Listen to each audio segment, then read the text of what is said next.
part of the Press Play Podcast Network.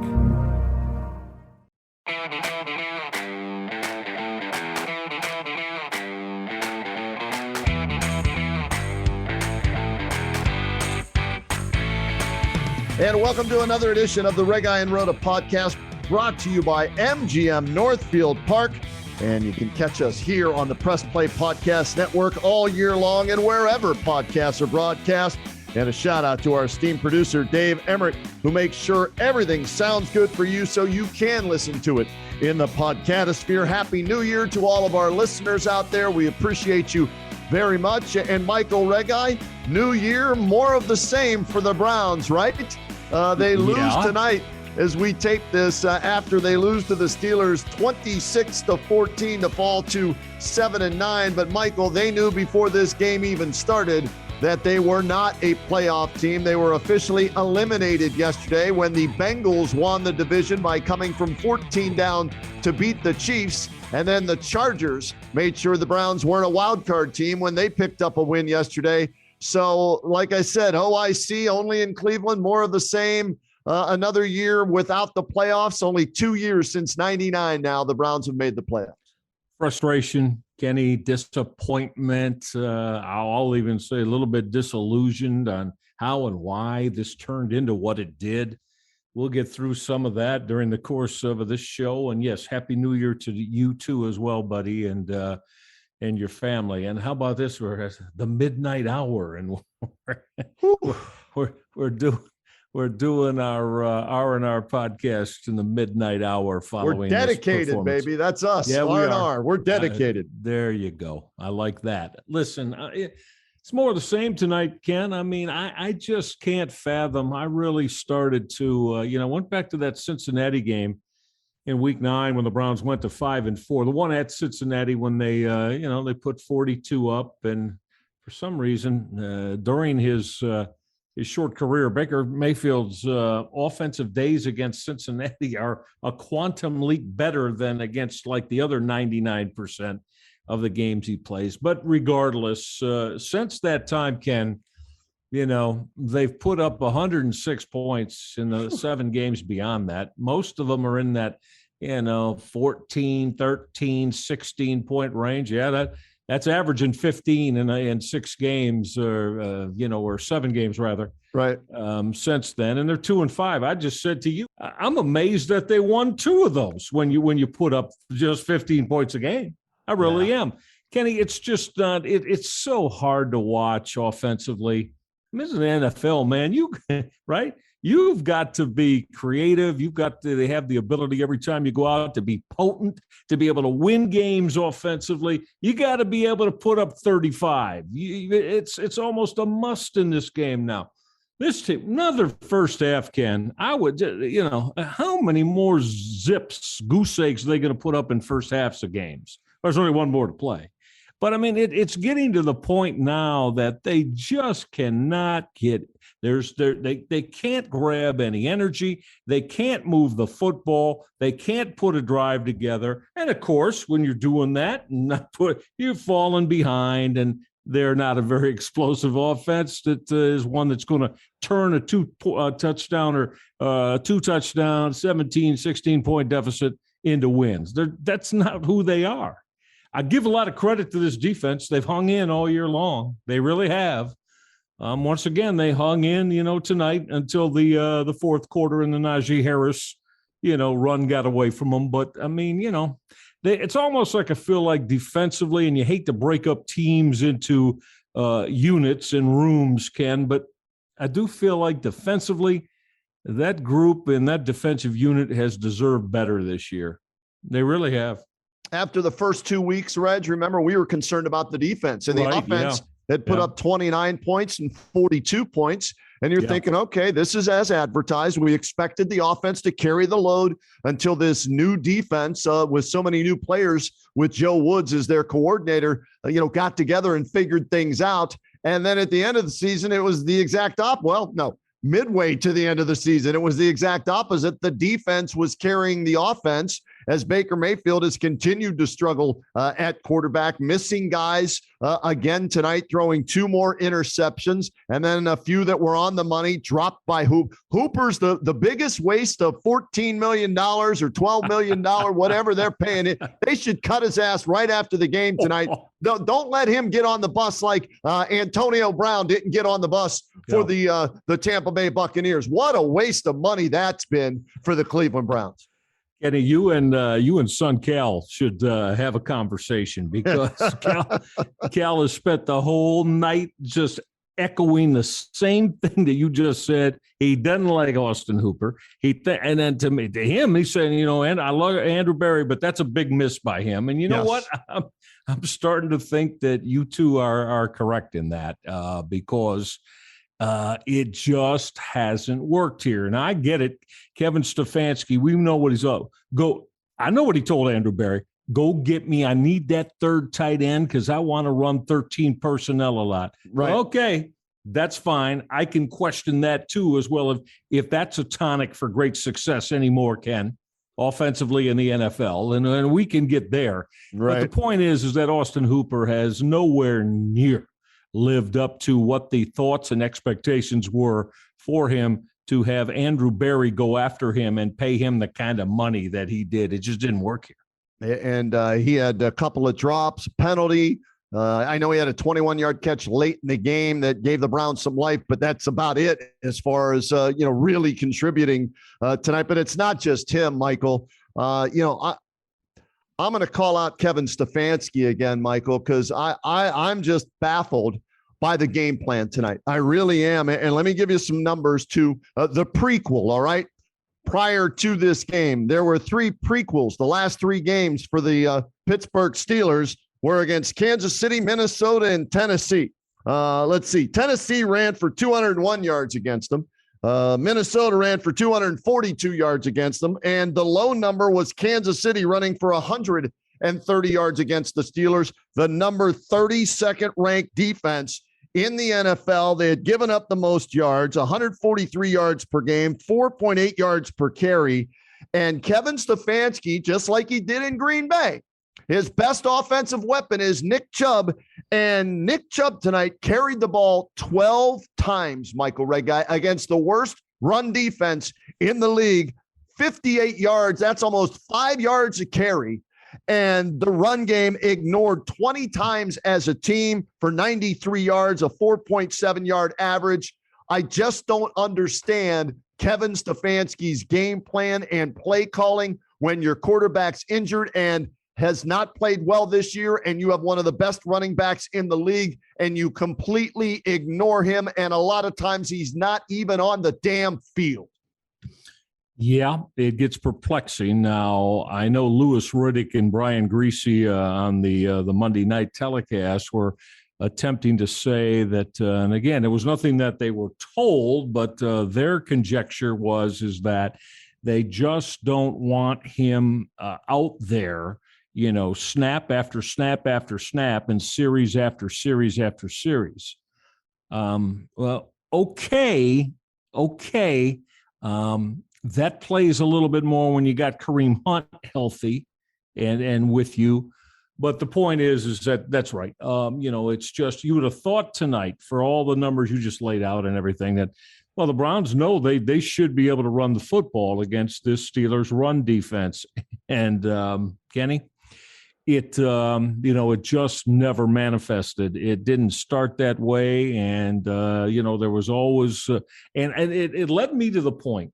I'm starting to think, and again, another thing I discussed with son Cal, I'll throw it out to you. I mean, do you think that there's a possibility that this is Kevin Stefanski's way of letting Andrew Berry know, okay, our goals and aspirations are to be a Super Bowl contending team. We cannot be that with this quarterback in here. So I'm gonna show you why. I don't know. Maybe that's going out, a little bit into left field and out on the edge. But hey, we've seen stranger things happen in the National Football League. Now, you're never going to hear from Kevin Stefanski. He's never going to criticize any of his players, right? Right. He's not going to do that. So we're not going to know if that's the case at all. But, Kenny, it made me wonder when a game plan is screaming for to run the football and give yourself a real strong opportunity against this worst run defense in the NFL, why you would not use that as your approach offensively. So there's a lot. Yeah. I mean, there's just a lot to, have to deal with there. Kenny, it defies description. Really does. 47 dropbacks tonight. Okay. And if you count the 2 times he ran, 49 dropbacks that were going to be passes, right? He was sacked 9 times. They ran the ball only 20 times, and 2 of those were scrambles by Baker. So really only 18 times. It's dumb play calling. It's stupid play calling. It's questionable play calling by your coach of the year last year in the NFL. Well, not this year. He ain't getting a single vote this year. And as much as we're questioning Baker Mayfield and whether or not he's the quarterback for this team moving forward, and if anybody listens to the Kenny and JT show, I'm loud about this on the show as I am right now. I don't think he's the answer, okay? So they can get rid of him, and I wouldn't lose any sleep over that. But Kevin Stefanski has regressed in a big, big way this year, as well as the head coach and the play caller, unless he's doing what you just laid out. And it's not crazy to think that, all right, we're not going anywhere this year. Let's show our front office what we have in this quarterback. And we're going to let him throw the football and try and ride him to victories. And that's failed miserably as they've lost 3 in a row and 4 of their last 5 to fall to 7-9 on the season. I'm trying to think after what football game was it? We just brought up the big win over Arizona, but Kenny, I'm going to say at least 5 weeks ago or so. Do you remember when, we kind of combined Stefanski here on R&R? We kind of, this is a combination of failure between the quarterback and the head football coach, who is the play caller, right? Yep. He's a play caller. He's he's got an offensive coordinator, Alex Van Pelt, but Alex Van Pelt doesn't call the plays. Right. Kevin Stefanski calls the plays. And remember when we started that, it's like, this offense, as we just said, putting up every week, putting up 14, 16, 10, 13. You cannot win in this league that way. You can't even sniff it. So, started to wonder if, there's something to all this. Maybe when the season's over, who knows, something will come out. Going back to, you've started to this many weeks ago, I don't see how Andrew Berry can even consider.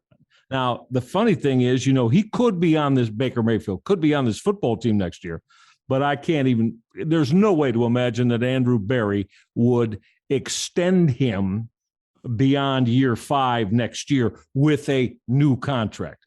That's done. I don't even think there's an ounce of that potentially happening here. No, not in the offseason. And here's another reason why, Michael, besides he's not worth it, okay? And that is his cap number 8 next year, I think, is 18.8 million. That's tradable. That sounds right. Yeah, that's a nice tradable number. Let's round up to 19 million, right? Comparing that to what other quarterbacks are making. So if you are trying to trade him before next season, 19 million is a decent number. Now, what are you willing to give up along with him to get maybe a Deshaun Watson if you're interested and he's not, criminally charged, right? Or if Russell Wilson wants out of Seattle and will agree and waive part of his no trade clause to come to Cleveland, or other quarterbacks like a Mitchell Trubisky, who's backing up in Buffalo as a free agent, has the same amount of career wins as a starter, by the way, Michael, as Baker Mayfield. Mitchell Trubisky, 29-21 as a starter with the Chicago Bears. Yep. And now Baker Mayfield is 29-30 as a starter with the Cleveland Browns. So there are ways they could possibly go if they're willing to trade for a player or sign somebody in free agency, or keep Baker and sign somebody and make it a competition next year. I'm not sure which direction they're going to go in, but you're right. There's no way that they give him a contract extension after this season They've got him for his 5th year on that rookie contract. And if they keep him, they'll play him and see how he does before making the decision on whether to extend him next year or just say bye-bye, so long, like the Tennessee Titans did with Marcus Mariota. Yeah. And that's another one. I was going to bring up Marcus Mariota. Could he potentially be one of those younger veterans, shall we say, that has starting experience in the National Football League? Yeah. Decent, as you brought up with Mitchell Trubisky. I think Mariota would fall in that same category. But, it's a conversation for another day. Right now, it's you got one more football game to play. And Kenny, as I said, I know we're going to go to break here, but to me, and I think I started mentioning this a couple of weeks ago, Andrew Berry, man, he is really under the spotlight now. Yes. And he's done a good job. He's done a nice job with his roster building and making some solid moves. But, again, Jack Conklin, I don't know. Certainly Austin Hooper. Terrible. Yeah, I don't know. So, I think the moves and how Barry decides to spend the money this year, because obviously, Ken, this roster needs, now we see, we were lauding all of that. And again, the roster has gotten better, but it still needs a lot of help, Ken. It still needs a lot of help, and that's why I say Andrew Berry's really going to come into play heavy this offseason. All right, let's get a break in here on the R&R podcast brought to you by MGM Northfield Park on the Press Play Podcast Network. When we come back, we'll dive into that a little bit more, Michael, but also this game. As bad as they were playing down 10-0 at halftime, Michael, they were still in the game. As bad as they were playing down 13-7 in the fourth quarter, they had a chance to take the lead at that point and failed to do so, and we'll dive into those situations when we return right after this. For the Dennis Maniloff Show, I'll tap into my 40-plus years of following Cleveland sports and 30-plus years of writing and talking about them, so as to bring you informed opinions and analysis of your favorite players and teams. I also will monitor the national sports scene and, when warranted, step out of the toy department and into the real world. And I'll always be on the lookout for special guests. By all means, join us. Hey everyone, it's JD from the Hyman Podcast. Backed by popular demand, I'm excited to let you know that new episodes of the Hyman Podcast will drop every other Monday on Apple Podcasts, Spotify, or wherever you listen to your podcasts. We're going to continue the conversations we started last season and keep having those hard conversations. There is so much in store for you this season, and I'm excited to share it with you. Subscribe today so you don't miss a single moment. The Hyman Podcast, part of the Press Play Podcast Network.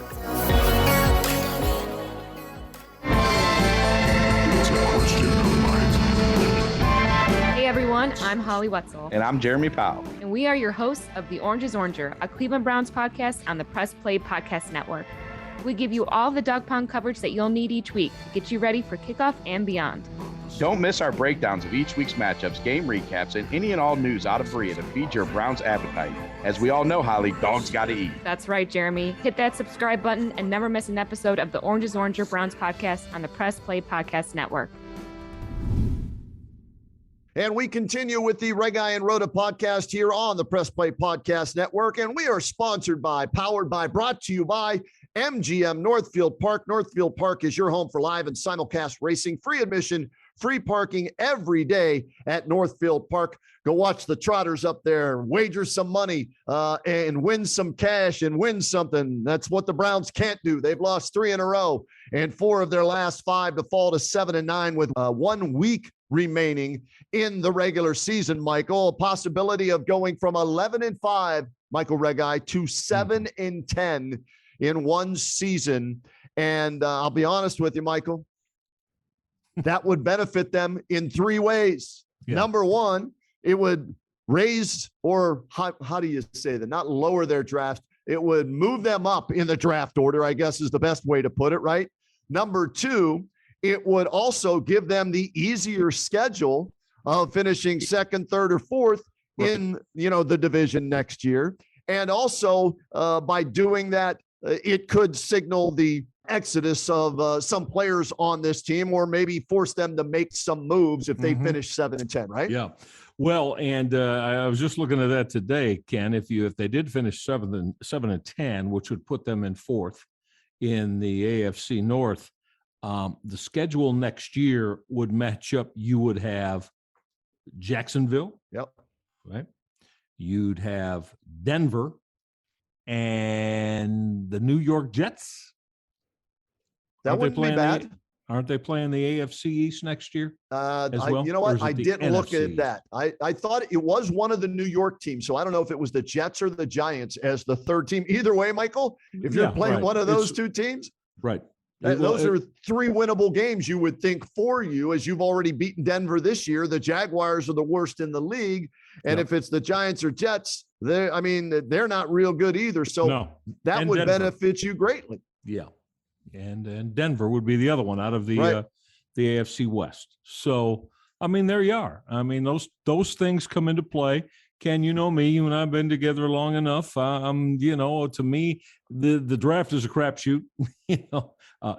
You draft 6th or you draft 16th. Does it guarantee that you're going to make the right selection?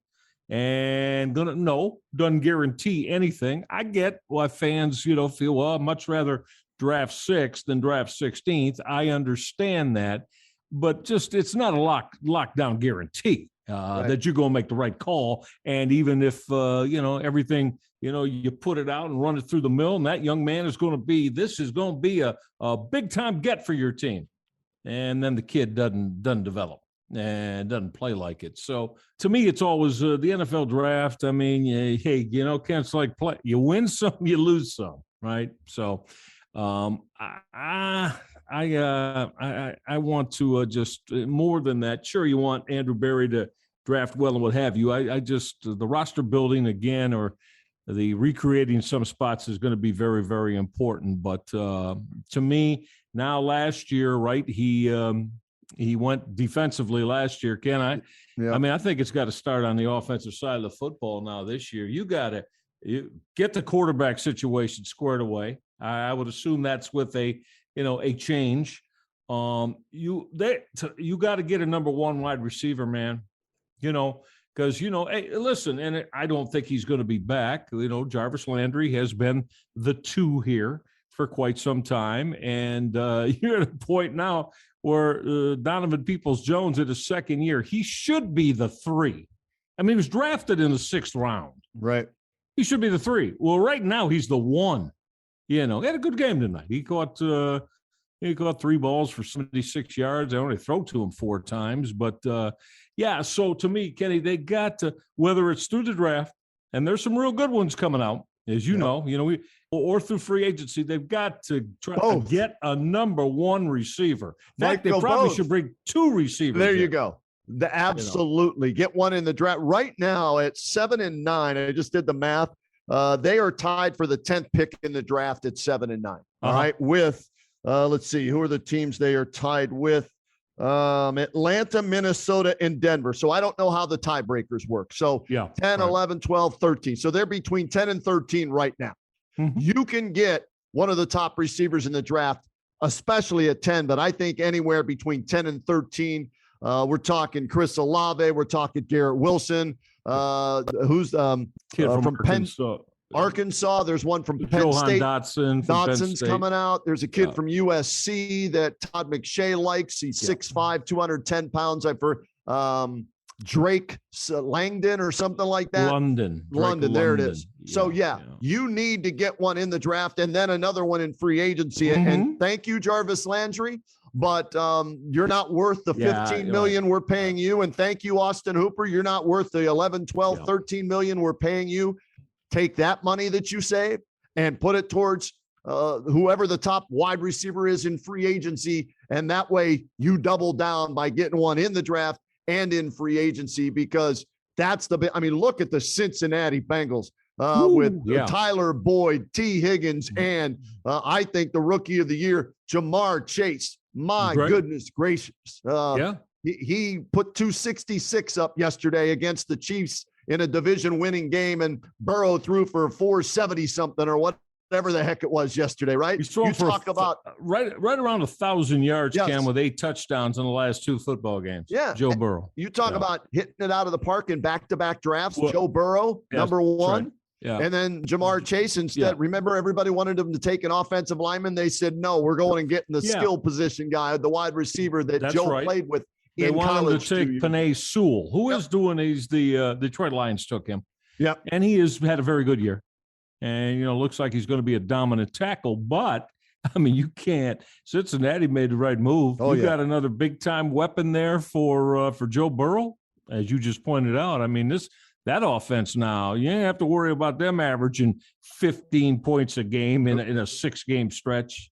Reg, that's a potent offense. As you said, Burrow, almost 1,000 yards in the last 2 games against Baltimore and Kansas City, 8 touchdowns, no interceptions, 75 points in the last 2 games their offense has put up. That's why they're the division champs. Padding stats, folks. Nope. This in tight football games against good teams that they need to win to clinch the AFC North, as they did yesterday.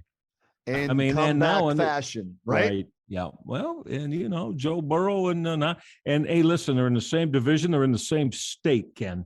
I mean, the comparison's always going to be there with Joe Burrow and Baker Mayfield. Absolutely. And Michael, here's the thing. This was Big Ben's last regular season home game in Pittsburgh, and more than likely they're not going to make the playoffs, even if they win next week, because I can't see the Jacksonville Jaguars losing or beating the Colts. And that's what the Steelers need to have happen in order to get in, a win over Baltimore and that. So Big Ben will probably play his last game next week at Baltimore. So you say goodbye to Big Ben finally after 18 years, and here comes Joe Burrow for another team in your division that you're going to have to deal with for a long length of time, right? There you go. Absolutely.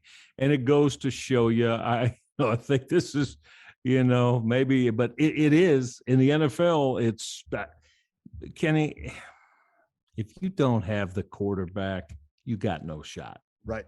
Right. That's it. You got no shot. End of story. Yeah, I'm with you. And Michael, here's the thing. The quarterback's questionable here. The wide receiver's definitely questionable here. And yet, in the fourth quarter, they were only down 13-7 because the Steelers' play calling at times was almost as bad as Kevin Stefanski's play calling at times. They had it 1st and goal at the Browns' 4-yard line. Najee Harris got them down there, and they threw the ball 3 consecutive times and had to settle for a chip shot field goal. So that kept the Browns in the game. 13-7, Michael, 1st and 10. Browns had the ball in the fourth quarter at the 46-yard line. All right. And they got a holding call on J.C. Treader, put him behind the sticks. Killer. 3 incomplete passes, 1st and 20, 2nd and 20, 3rd and 20. They had the punt. They had a chance with the ball near midfield to take the lead in this game if they score a touchdown, right? Yeah. And failed to do so. They punted the ball. Steelers move it down, get a field goal to take a 2-score lead. Yeah. That was the game for me right there. The Steelers kept them in it, but the Browns did not capitalize. No, they didn't. And once again, it's difficult to watch, the way this team not only goes about executing offense and how they're going to do it, but it gets real difficult to watch because, again, you just know they come out of the gate so slow, Kenny. Mm-hmm. They never establish, any offense. They're usually behind by sometimes 2 possessions. And then, like you said, all right, so they put up a couple of second half TDs, but they started that behind 2 possessions. So, yeah, it gets frustrating to watch, and it almost lends itself to there's got to be a different way. Now, I don't know if Kevin Stefanski, again, there's another thing that would have to come to Andrew Berry. What if Andrew Berry went and said, you know what, Kevin, now you're going to have to. I want you to put more on the plate of the offensive coordinator. I want you to step back from that. You head coach this football team, and I want your offensive coordinator to play call. And you know what? If Kevin Stefanski balked at that, I'd say, whoa, what? You want to keep your job? You want to still be the head coach of this football team? If you'd rather go be an offensive coordinator somewhere, let me know. But, you're not going to keep doing both here. Ken, that's where I would go. That's where I would go. I would not let him begin next season as the play caller, in addition to being the head coach of this football team. I agree with you, Michael. It's time that he needs to look in the mirror and maybe realize, okay, I'm capable of being a head coach in this league. There's no doubt. I believe in myself, but there are a lot of things maybe that I could be taking care of and helping out elsewhere as opposed to calling plays. And that may be the way that it has to be presented to him to, how coaches are stubborn like that and loyal to a fault to their players and stubborn with their own schemes and what got them there. It may take the GM stepping in and say, Kevin, okay, we like you.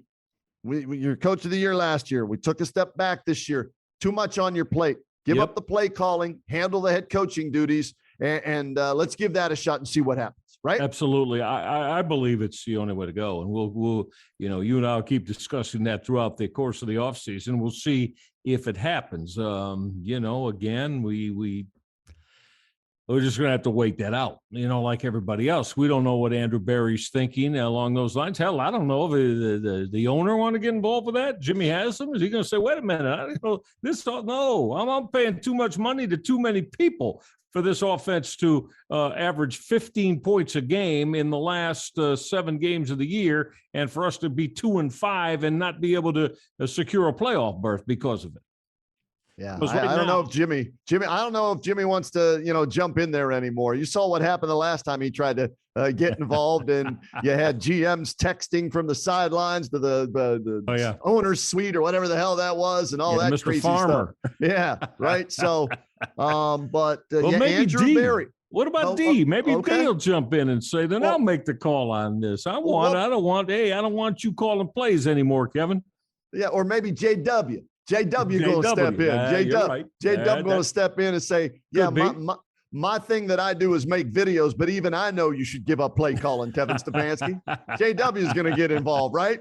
Could happen. My goodness. Yeah. This is going to be a very interesting offseason. Yeah. Because like you said, pressure cooker now. You're going to put 3 people in that pressure cooker right now. And that's Andrew Berry, that's Kevin Stefanski, and that's Baker Mayfield. And those 3 stories this offseason are going to be ginormous. And Baker, I'm guessing, is probably going to play next week against the Bengals. And then as soon as that's done, go have the shoulder surgery to try and rehab and get back as soon as possible. But can you trade him if he has the surgery? A lot of questions to be answered, right? Right. Yeah, and it's again, that's why I say to me, Andrew Berry, this is going to be, this is where a spotlight is going to shine brightly on everything that comes out of his mouth and every move he either makes or doesn't make during the course of this offseason. It's something's got to happen. They got to go in a few different directions with some of their trains of thought, Ken, to me, specifically offensively. Yeah. We'll see. We'll see if it happens. 232 total yards tonight for the Browns, 14 points. They had 10 penalties for 77 yards tonight, costly penalties. Only 93 yards rushing against the worst run defense in the National Football League, and the strength of your team, at least to most people. I guess I didn't watch it yet, but the Manning cast tonight, I guess they were eviscerating the Browns coaches from what I saw on Twitter, just questioning what the hell they were doing. So a lot of people see the same thing that you and I do, but Kevin Stefanski doesn't see it for whatever reason, okay? Unless he's getting marching orders from somewhere else, like you said about Baker Mayfield at quarterback, to find out if he's the guy or not. Because remember, Andrew Berry did not draft Baker Mayfield. So he is not married to him. He is not tied to him. That was a John Dorsey, buddy boy, selection. And after 4 years, 2 good years, 2 bad years, 2 inconsistent for me. And that's why I would look in a different direction. All right, Reg, we'll get our final break in. Then we'll come back. We'll wrap up this edition of the R&R podcast and put to bed this Browns-Steelers game and look to the final game of the regular season. And then, well, it's not another ping pong ball in the hopper in the NFL, Reg, but it's NFL draft time. That will be the Browns Super Bowl, unfortunately, once again. Looking for new insights on the Cleveland sports scene with a unique side of Cleveland sports history? Then you found the perfect podcast. I'm John Sable. And I'm Scott Sable, and we're hosts of the Sable Brothers on the Baseline podcast, a podcast about Cleveland sports, but not your typical podcast about the land's sports teams. Join us as we embark on a journey of sharing a unique and historical side of Cleveland sports history with the help of some former Cleveland sports stars and other historical figures. All right here on the Sable Brothers on the Baseline podcast, part of the Press Play Podcast Network.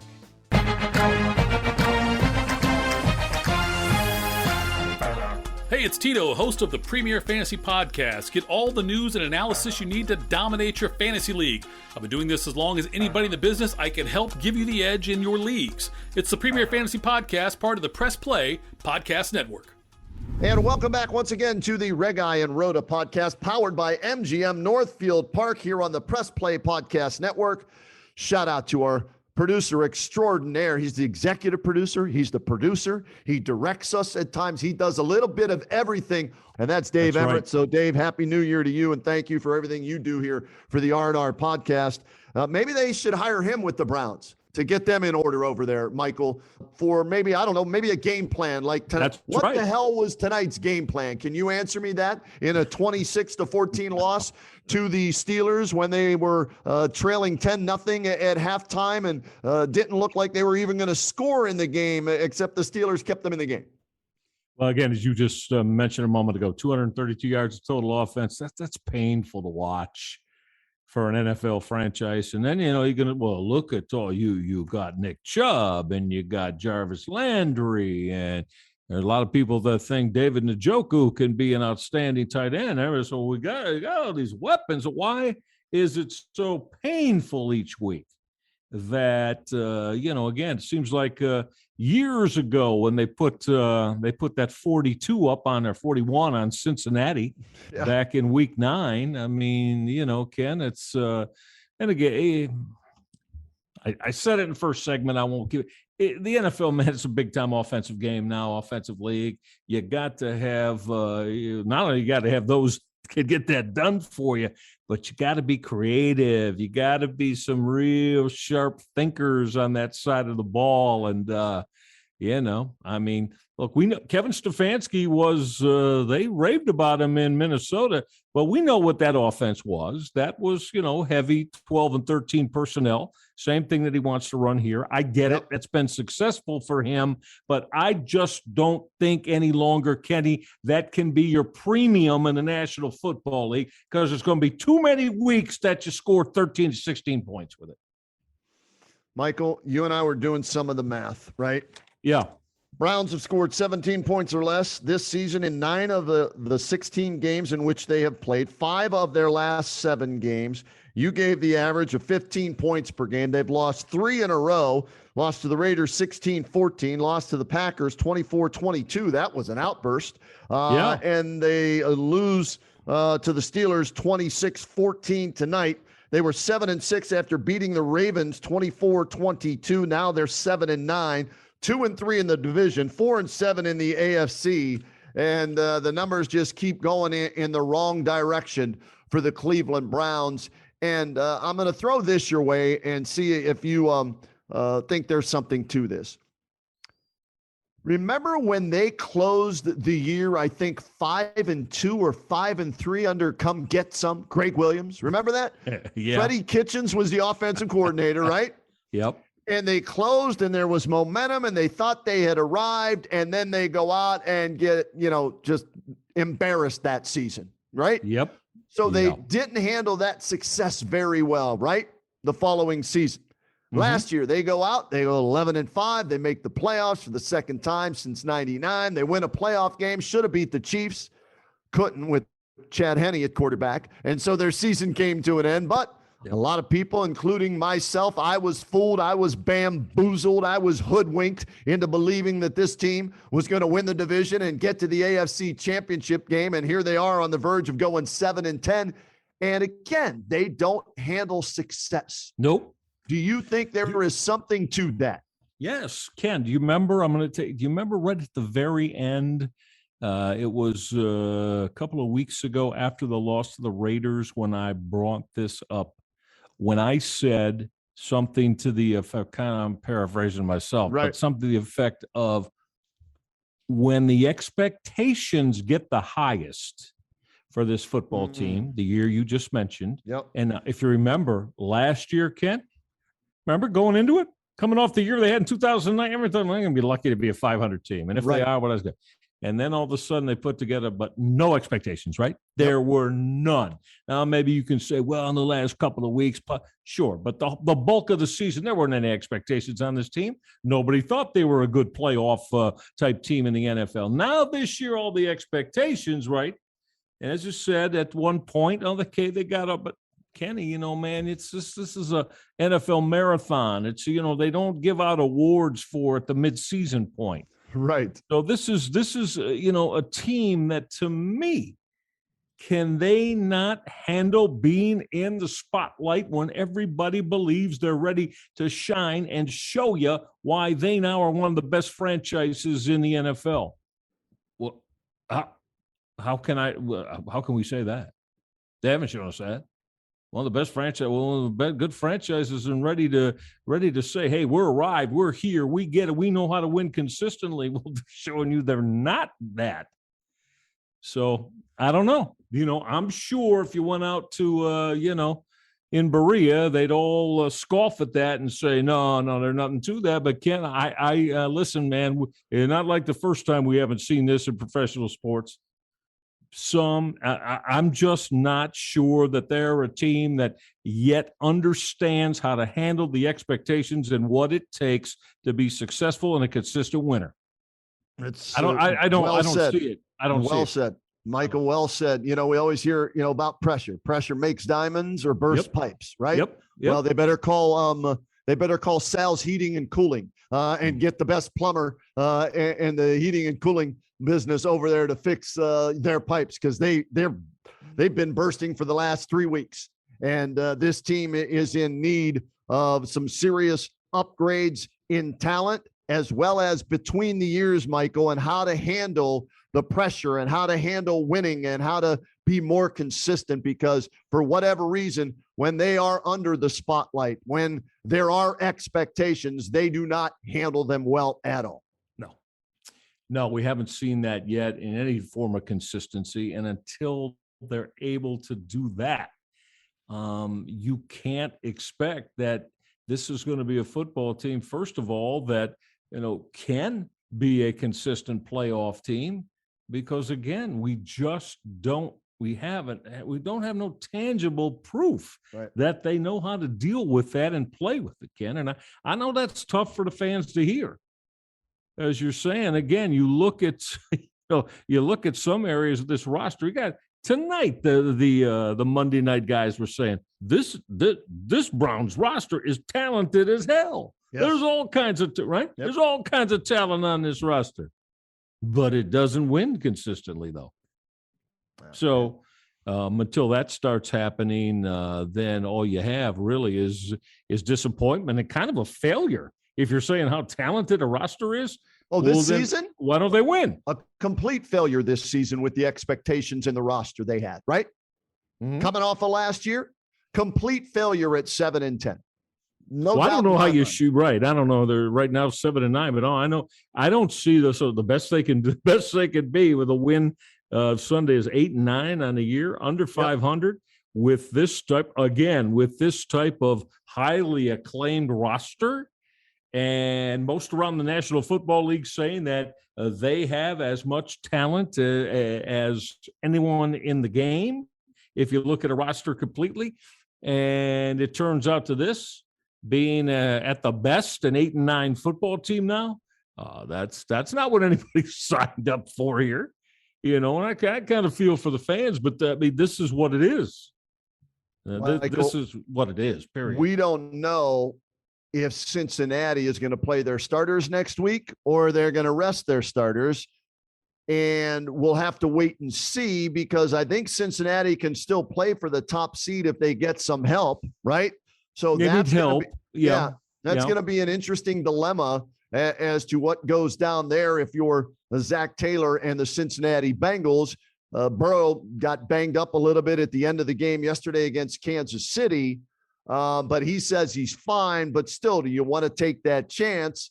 Because if you do get the 1 seed, then you get the bye. If you're That's a right. 2 through 7, you're playing, the first week in the playoffs. So we'll see if the Browns get the benefit of the doubt there as far as the Bengals. If they can finish second or third and they really don't care, they may sit some of their key players to keep them healthy for the playoffs. But if they are playing for something, well, Baker's 6-1 against the Bengals. So let's see if he can, salvage something this season by beating the team that he knows how to beat, and the only team he knows how to beat, the Cincinnati Bengals, next week. Yeah, well, that's right. I mean, I had a lot of people on Twitter asking me tonight, well, would you play, Chubb, and would you play Garrett, or just, sit your top players down? And, my kind of thing with that is, listen, man, these guys are football players. Their team's playing a game. So a guy like Nick Chubb, my team's playing a game. I'm going to play. I want to play. There's always, something to play for, whether that's personal pride or not.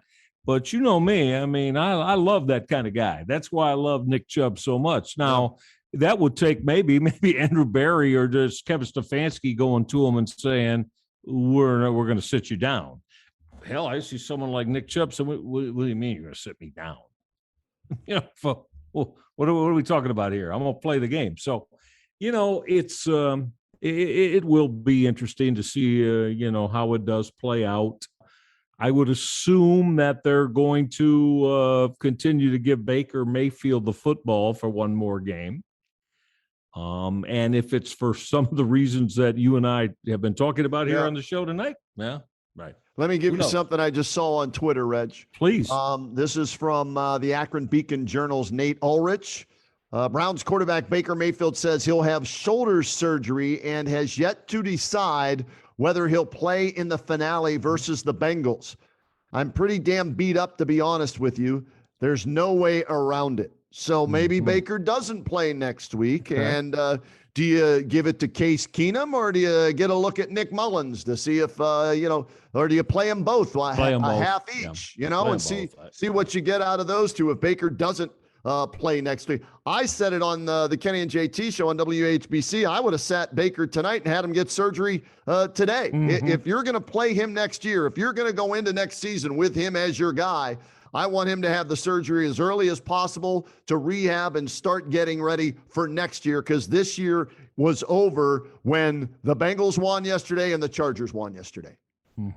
Yeah. So that's just the way I looked at it. But he played tonight. We don't know if he'll play next week against the Bengals yet.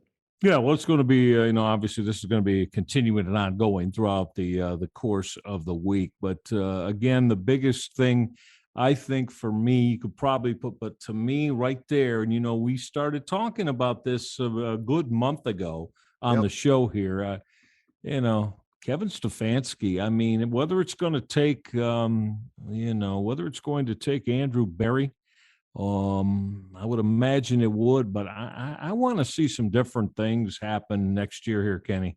I really do. I don't think they can come back with, I guess to say the same, the same game plan of how they're looking to try to win, because I don't think it's working, Ken. Yeah, I just don't think it's working. Yeah, something's got to change, and you need to be consistent. It's been, I just saw something on Twitter here, years since posting a losing record. Pittsburgh, 18 years since they've had a losing record, right? Wow. There's consistency there. Yeah. Now, for me, I'm sorry, the bar is raised high, and they're not going to win a playoff game this year either, in my opinion, because they're not going to get there. So it'll be since 2016 that they won a playoff game. And for me, I think that screams change. But that's just me, because they have the bar raised so high in Pittsburgh. They're used to winning championships, not just having winning seasons, whereas the Browns would love to have a winning season in back-to-back years. Michael, they haven't had a winning season in back-to-back years since they returned in 99. Well, how telling is that? They had to win tonight and next week to finish 9-8 to have their first back-to-back plus 500 years, and that's not going to happen now. So different standards, I guess, for different organizations, and so we'll see what happens next week. We'll do a post-game show next week here on the R&R podcast, and then a year-end wrap-up, and then start getting ready for the draft, Reg. It's going to be draft time before you know it. The Browns Super Bowl, like I said, Yeah, it sure is. There's no question about that. And there's going to be a lot of conversation and a lot of, trying to figure out which way that the Browns will go with that. I believe, though, again, they've got to really go back to the offensive side of the ball, Kenny. With that both and in free agency. Listen, I think, sure you want to add a couple pieces defensively. I'd like to add a linebacker. I'd like to add a defensive tackle. But first and foremost, again, for about the 10th time tonight, in this NFL, you got to find a way, Cleveland Browns, to kind of double up every game on those 15 points a game. And I know no one really averages 30 per game, but you better be able to get into those mid-20s, Ken, where you can put up, you're going to be able to put up 24, 27 points, each week that you go out and play. Because without it, you're in a lot of world of hurt, man. How about doubling up on the 12 carries for Nick Chubb, too, and get him about 24 carries a game? That would be nice, too, Kevin Stefanski. All right, Reg, before we get out of here, real quick, 30 seconds or less. Okay. Rank the areas of biggest need for me of these three things, okay? Okay. Kevin Stefanski giving up play calling, getting rid of Baker Mayfield, okay, finding a number one wide receiver. Rank them in what you think the biggest, most important thing is, 1, 2, and 3. So Stefanski's play calling, Baker Mayfield stay or go, make that decision, and wide receiver number 1 and 2. Yeah, you might be surprised at this, but I think must get a one wide receiver. Got to get a number one. Definitely. I want another one to go along with him too. But to me, get that number one.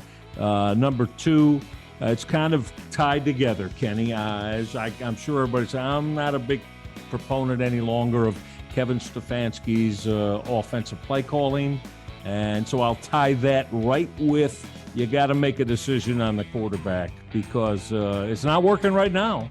And I can't see them giving Baker Mayfield anything more than saying you're playing out your 5th year here. So I believe that's what the decision is going to be there, and probably bring in some competition for him. So that's how I would rank it. All right, for me, quarterback number 1, I would make a change. Number 2, get me a number 1 and a number 2 wide receiver to go with that new quarterback.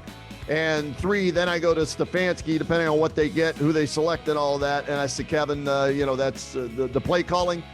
Give it up and focus on being a head coach. So in that order for me. So we'll see how this plays out. Reg, always a pleasure. Happy New Year to you, my friend. And we'll do this again after the Browns-Bengals game next week. Yes, sir. Look forward to it.